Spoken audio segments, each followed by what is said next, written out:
The woman who gave birth to me once said I was a mistake she was finally correcting. The man who was supposed to be my father, he just looked away. They dropped me, an 8-year-old kid, on my grandmother's doorstep and never looked back. But 20 years later, the day we buried the woman who actually raised me, they showed up again. Not with apologies, but with lawyers, ready to steal the $80 million she left to me. Before I get into this insane story, do me a favor and hit that like button and subscribe to the channel. It really helps me out, and trust me, you won't want to miss what's coming. I can still feel the cold gravel of my grandma's driveway under my sneakers. I was 8. My parents stood by their car, engine running, everything they owned packed inside. My mother kneeled, but not for a hug. She looked me in the eye and said, we can't do this anymore. You'll be better off here. A fresh start, she called it. It felt like being thrown in the trash. They got in the car, drove off, and left me with a tiny suitcase and a hole in my chest so big I thought I'd fall through it. But my grandmother, Eleanor, she didn't miss a beat. She just opened the door, wrapped me in a hug that smelled like lavender and old books, and said, "Well, their loss is my gain. Welcome home, my love." And it really, truly became home. My grandmother was a force of nature. She'd built this incredible real estate empire from scratch, not by being ruthless, but with total integrity and a crazy gut instinct for seeing value where no one else did. She taught me everything: how to balance a checkbook, negotiate a deal, plant a garden, and more than anything, how to be a good person. She filled that empty space my parents left with love and support that never quit. The years flew by, and the memory of my parents just faded into a dull, distant ache. They never called. They never wrote. They were ghosts. My life was full. I went to college with her, cheering me on, got my MBA, and started working right alongside her. We were a team. Then she got sick. The last few years were tough, watching the most vibrant person I knew just fade. When she passed away in her sleep, my whole world just collapsed. A week later, her lawyer, Mr. Davison, sat me down in his office. He had this kind, sad smile on his face. "Your grandmother was exceptionally proud of you," he said, pushing a thick document across his desk. "She left her entire estate to you." I stared at the number, my eyes blurring. $80 million. It was a staggering amount, her entire life's work. But it was more than the money. It was her final vote of confidence in me. I felt the weight of her legacy settle on my shoulders, and I promised myself I would honor it. The funeral was a blur of black suits and quiet tears. And then I saw them, standing near the back, looking totally awkward and out of place. My parents, 20 years older, with faces etched with hardship they'd clearly brought on themselves. They came up to me after the service, offering these hollow, rehearsed condolences. Then my father cut right to it. "So," he said, rubbing his hands together, "Grandma must have left a pretty tidy sum." "As her children, your mother and I are the primary beneficiaries, of course." I just stared, speechless. The audacity of it was breathtaking. "She left everything to me," I said, my voice like ice. Rage flashed in my mother's eyes. "That's impossible. We're her blood. You manipulated her." Right then I knew. This wasn't a reunion. It was an invasion. Sure enough, 2 weeks later, I was served. They were formally contesting the will. Their claim was a complete fantasy. They alleged I had used undue influence on my grandmother, taking advantage of her declining mental state. They were trying to paint me as a con artist and my grandma as a confused old woman. It was disgusting and a total desecration of her memory. Their lawsuit was full of lies meant to make me look bad, a common tactic in what's known as inheritance hijacking. I was terrified, but my grief was hardening into resolve. My grandma didn't raise a victim. I called Mr. Davison, my hands shaking. He listened, then said calmly, "I was afraid this would happen." Eleanor was too. She knew exactly who they were. "Don't you worry. We're going to fight this, and we're going to win." Mr. Davison was my rock.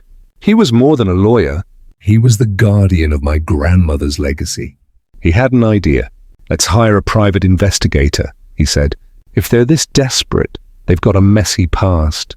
Let's go find it," and we did. The PI uncovered a mountain of debt, failed businesses, terrible investments, a couple of foreclosures, and a whole string of lawsuits from people they'd scammed over the years. They were predators, and they saw my inheritance as their ultimate get-out-of-jail-free card. We even found my grandmother's old journals where she documented them trying to get money from her years ago. She had refused every time and wrote down exactly why. They weren't just absent parents. They were greedy and had been waiting for this chance for years. We were building an airtight case. The day of the hearing, my stomach was in knots. My parents were on the other side of the room with their sleazy lawyer, whispering and shooting me looks that could kill. Their lawyer went first, painting them as loving parents who were forced to leave me with my grandmother for my own good. He claimed they had a close relationship with her from afar. My mother even managed to cry on the stand, dabbing her eyes with a tissue, saying she just wanted to honor her mother's true wishes. It was an Oscar-worthy performance. Then, it was our turn. Mr. Davison got up, totally calm and collected. He just took their entire story apart, piece by piece. He presented phone records, 0 calls between them and my grandmother for 20 years. He had school records, medical forms, and college applications, all signed by Eleanor as my only guardian. He produced financial statements showing my grandma was of perfectly sound mind, actively managing her multi-million-dollar business until her last few months. Then he called the PI to the stand, who laid out their entire disastrous financial history, proving their motive was pure greed. With every piece of evidence, you could see the color draining from their faces. But Mr. Davison saved the knockout punch for last. "Your Honor," he said, his voice filling the silent courtroom, "I'd like to present one final piece of evidence. A video message from Eleanor Vance recorded 6 months before her death, with a notarized affidavit of its authenticity." My parents' lawyer leaped up to object, but the judge, who was now leaning forward with interest, overruled him. The lights dimmed, and my grandmother's face appeared on a huge screen. She looked frail, but her eyes were as sharp as ever. "If you're watching this," she began, her voice steady and strong, "it means my children, who I haven't seen in 20 years, have done exactly what I expected them to do. It means they've crawled out of the woodwork to claim a fortune they did nothing to earn and a legacy they do not deserve." She looked right into the camera, like she was staring into their souls. "I did not leave them my estate for one simple reason. They are not worthy of it. They abandoned their child. They abandoned me. They are selfish, greedy, and they broke my heart a long time ago. My granddaughter," she said, her voice softening, "is the finest person I have ever known. She is my daughter in every way that matters. This inheritance isn't a gift. It's her birthright, earned with 2 decades of love, loyalty, and partnership.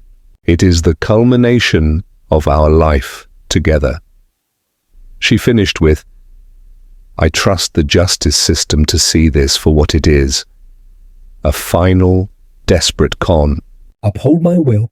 Protect my granddaughter," the video ended. The courtroom was dead silent. I was openly crying, not from sadness, but from this overwhelming wave of love and gratitude. My parents just sat there, ashen-faced, completely exposed and humiliated. Their case wasn't just lost, it was annihilated. The judge ruled for me immediately, his voice dripping with contempt for my parents.